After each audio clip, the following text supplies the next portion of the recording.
balik jeruji besi, tapi negara juga dapat mengambil kembali semua harta yang mereka curi. Prinsipnya sederhana, selama suatu aset bisa dibuktikan berasal secara langsung maupun tidak langsung dari tindak pidana seperti korupsi, narkotika, pertambangan liar, penangkapan ikan ilegal, pembalakan liar, judol, ataupun TPPO, negara memiliki kewenangan untuk merampas aset tersebut untuk dikembalikan menjadi aset negara, menjadi hak rakyat yang digunakan kembali untuk kepentingan rakyat. Inilah esensi dari RUU Perampasan Aset yang saat ini menjadi sangat penting dan mendesak.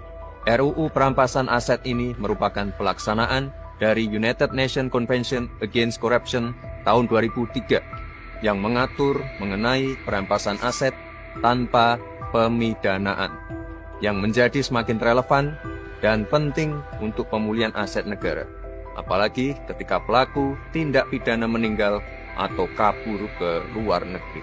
Memang ada beberapa kekhawatiran seperti pelanggaran terhadap prinsip praduga tak bersalah, serta potensi penyalahgunaan wewenang. Kekhawatiran ini sangat bisa dipahami. Oleh sebab itu, pembahasan terkait RUU ini harus segera dilakukan secara serius, komprehensif, dan transparan, serta melibatkan semua pihak termasuk para praktisi dan profesional agar menghasilkan regulasi yang kuat dengan pengawasan yang ketat sehingga tajam kepada para pelaku namun tidak sewenang-wenang kepada yang bukan pelaku. Saya menyentuh secara serius Muhammad Reza Khalid, kan gitu, yang dikenal dengan mafia migas, yang selama ini bertahun-tahun sejak Orde Baru, terus presiden sebelumnya nggak pernah tersentuh itu. Ya itulah yang kemudian menurut saya, apa yang salah kalau masyarakat itu puas ke presidennya? Yang paling tinggi adalah soal pemberantasan hukum dan korupsi. Kan make sense. Coba kita bisa cek, setahun lebih Pak Prabowo itu semua instrumen penegak hukum sudah bekerja secara maksimal. Soal MBG, melihat MBG itu tentu jangan melihat dari Depok dan Ciputat dan Jakarta, Bang. Tapi di daerah-daerah yang memang selama ini membutuhkan soal makan bergizi.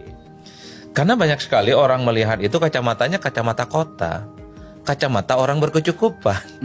Dan itu seakan-akan mewakili seluruh pendapat di seluruh Indonesia.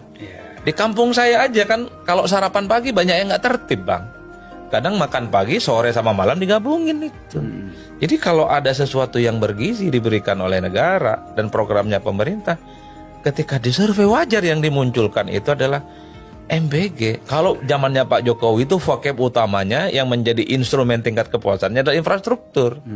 Hari ini kita melihat Pak Prabowo itu tingkat kepuasannya adalah pemberantasan korupsi sama MBG.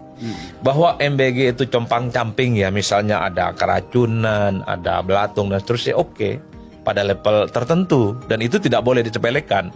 Saya setuju untuk dibenahi.